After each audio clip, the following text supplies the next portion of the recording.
This is the Ryen Russillo Podcast, presented by FanDuel. I don't know what it was about this weekend, but I was just so excited. You know, look, everybody, with the NFL starting off, it was just kind of one of those moments where like, hey, things can be pretty great sometimes. Sitting around. I think the NFL part of this storyline-wise is really deep, and that's kind of where I want to start. So the awards thing, I think I may do once a month or maybe just randomly put them in there. I just don't think I'm going to do 18 weeks of awards like I did last year throughout the entire thing. Tom and Bill Legacy update. Maybe we'll get to that. Maybe I'll throw that in there a little bit. But I feel like there's some wins that don't necessarily mean a lot yet. And then I think there's some wins that are terrific signs. So let's start with two wins where I go, hey, nice win. Not sure what it means. Pittsburgh, Buffalo. Nice win. Pittsburgh's offense had one touchdown. They couldn't run the football at all in the first half. They got the blocked punt. That's kind of what sealed this thing. I think defensively, even with some of the people missing, you look at, especially if Melvin Ingram's healthy on the other side of TJ Watt, a guy I've always liked, just not healthy. I think some Chargers fans remember when it was actually pretty good at times. But that Pittsburgh defense, I'm good with. I think Buffalo's defense, we're worried about the offensive and defensive lines. I think they just have a lot of options on the defensive line. So I'm still good there. We know Buffalo's not going to run the football usually. They don't. Going back to last season, they were the most pass-happy team. They and the Kansas City Chiefs passed it on first and second down in neutral settings 63% of the time. But they actually got Singletary going a little bit, and Josh Allen's always going to give you some runs. So, yeah, I know Buffalo, week one, Super Bowl potential contender. Everybody's telling you you've got maybe a top 10, top 5 talented roster in the league, and then you lose to Pittsburgh. Pittsburgh's going to feel a lot like last year, and that is a really good defense that I let that talk me into their chances, ignoring the fact that Ben Roethlisberger's like not throwing it more than 7 yards down the field. And that's what I saw again a lot yesterday. It's a nice win, but I think you're lying to yourself if you're a Steelers fan watching Ben throw the football in that offense going, hey, are we going to be like maybe even more limited than we were last year? And that's what I would be afraid of. So I don't know exactly what the win means as we start to kind of tier out how many teams you really think could win a Super Bowl. Another one is Miami and New England. Tua had some nice moments, and then he didn't. It kind of feels like what it's been for Tua. He had a deep ball in the left end zone corner that Jalen Mills broke up, which just a beautiful, beautiful pass. Great breakup by Mills. But New England, you know, this is kind of a, hey, what do we have as far as the result? Miami wins the game, but Damian Harris, the running back for New England, who actually looks really good, he fumbled at the 11 with 3 minutes left. So if they kick the field goal, maybe New England wins this whole thing. The weird thing is that I think the biggest story that's come out of this, despite the result, is that everybody's like all aboard the Mac Jones train. I think we know this. Compared to other quarterbacks, Mac Jones probably and I'm not talking about rookies. I'm talking about Aaron Rodgers, so I'll get to a little bit later. Like, who do you think put in more work prepping for this season, Mac Jones or Aaron Rodgers? Mac Jones. I don't know how Mac did compared to the other rookies. I thought Mac giving the first career touchdown football back to the other guy was like, all right, dude, really? Like, you really don't want your first career touchdown in the NFL? So I never know what to do with those guys, because if I don't know you, I'll be like, are you doing that so everybody thinks you're awesome? Or are you doing that because you actually don't want? Like, who wouldn't want their first football from the first touchdown of their NFL career? Leaders, apparently, wouldn't want that. But if you look at Brian Flores, he's got a nice record here against Belichick, which is not what most assistants can say, although I would say he's getting Belichick at the right time. All right, give me a couple wins here that actually do feel like they mean something. And I'll start with Arizona putting it on Tennessee at their place, 38-13. Okay, here's an important number. If you look at Kyler Murray's stats from last season, the offense for Arizona weeks 1 through 8 was ranked 7th, going by the metric that I'm using here. All right. Now you could say, hey, what metric are you using? I'm using the EPA stuff. If you want to argue it, go ahead. But let's just put it this way. Arizona had some things going offensively before Kyler Murray's shoulder injury, because after the injury, weeks 9 through 17, Arizona's offense ranked around 26th best. That was significant. It was real. The other concerns that we had about Arizona, the secondary. I think we still, from a personnel standpoint, should have concerns about Arizona's secondary. But if Chandler Jones is going to go Latimer before, well, I would say after a heavy offseason and before the injury, and go 5 sacks in that game, they were like mutant type sacks. He's not going to have 5 sacks every single game, but if you have Chandler Jones pissed off in a contract year and J.J. Watt, who's actually still good, by the way, if you look at the Houston numbers, and I know they're not eye-popping defensive player of the year type of guy, but he still was a very impactful, really good defensive lineman. If you put all that stuff together and they have enough up front, then that obviously relieves some of the pressure there in the secondary. I think there are going to be moments where Arizona's secondary is exposed, but it all comes back to Kyler Murray, where if he's going to do these kinds of things and be steady throughout, and DeAndre Hopkins, who usually has like 2 or 3 moments a game where you feel like he's the only receiver in the league that can do it. But again, those secondary concerns, at least in this game, because the front was so disruptive, the receiver duo of A.J. Brown and Julio Jones coming in, one of the best duos that you would think you'd have in the league, a combined 7 catches for 78 yards. So Arizona held up defensively, and Kyler Murray looked like the guy we saw at the beginning of the first half. Another game here that I think result-wise is a positive, but not so much a negative for the loser. New Orleans at 38-3 over Green Bay. I mean, just smashed them.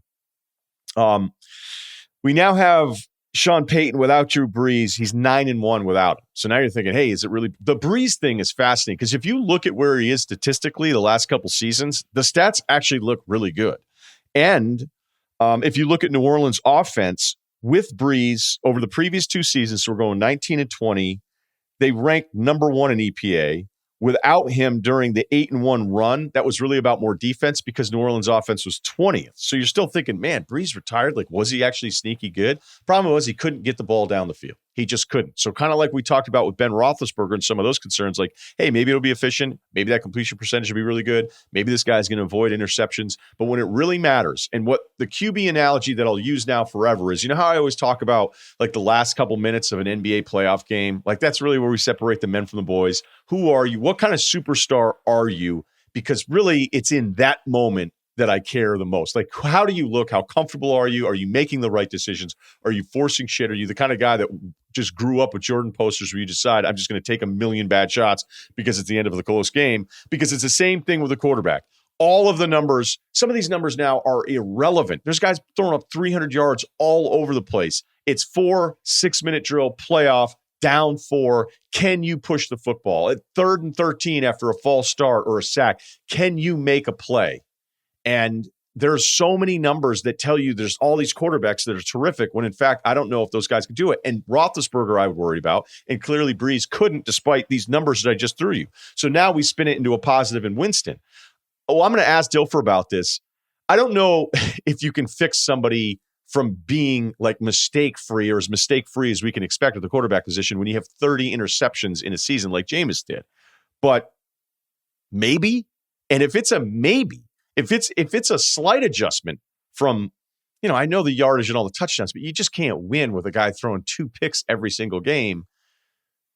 If you're talking 1 pick a game, that makes Winston a completely different guy. Now, on the Rodgers part of this, we knew this would happen. If Green Bay won, everyone would say we would play the result on this, right? We would go look at Rodgers, held everybody accountable. Everybody responded. Nice week 1 win against a potential playoff caliber team with the New Orleans Saints. Instead, they get run off the field. He's a mess. He throws that deep pick. I couldn't help myself from getting involved with a tweet saying, hey, that deep pick was to tell the front office that their guys aren't fast enough.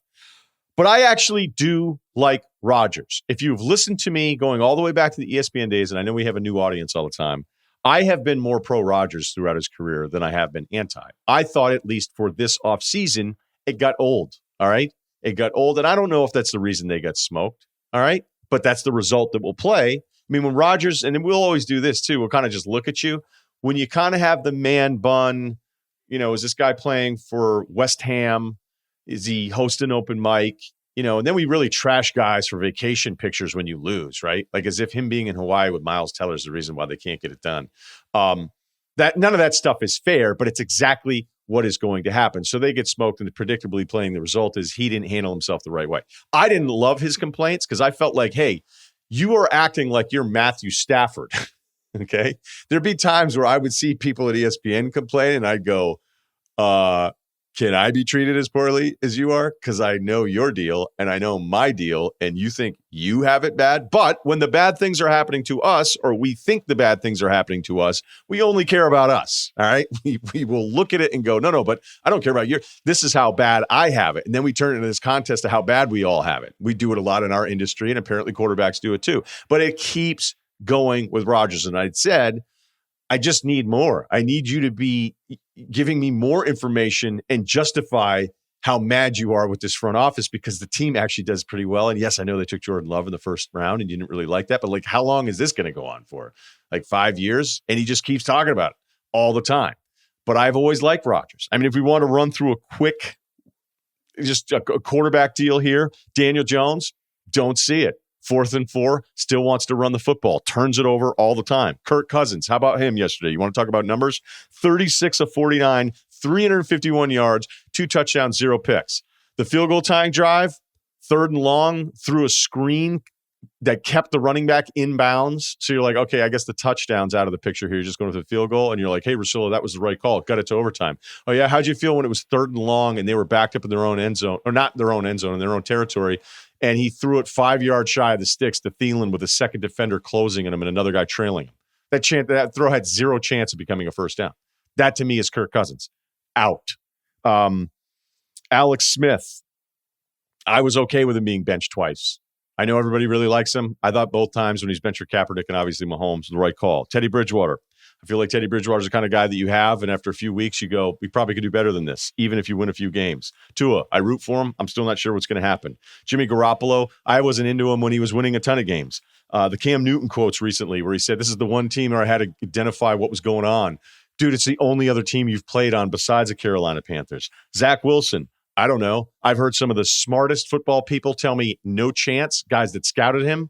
I've had people that played against him and scouted him. Drew Brees, Hall of Famer, all right? This is somebody who goes, he has the chance to be the best out of all these guys. So I'd probably defer to Drew Brees, right? But then I remember that Elway, who is going to go down as the greatest. Well, look, he already is one of the greatest quarterbacks of all time. I feel like he's going to get shuffled out because of the new generation and all of these numbers. Elway, one of the greatest to ever do it, can't figure out how to actually get it right on his own roster post Peyton Manning. So having said all those things with Rodgers, I've always been pro Rodgers. I really have.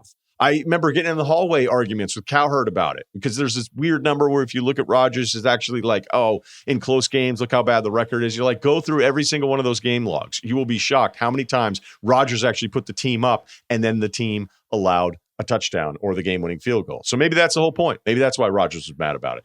But whatever it is, he's got to get over it because it didn't help him in week 1, or maybe we're entirely wrong and the Saints are just that much better than him.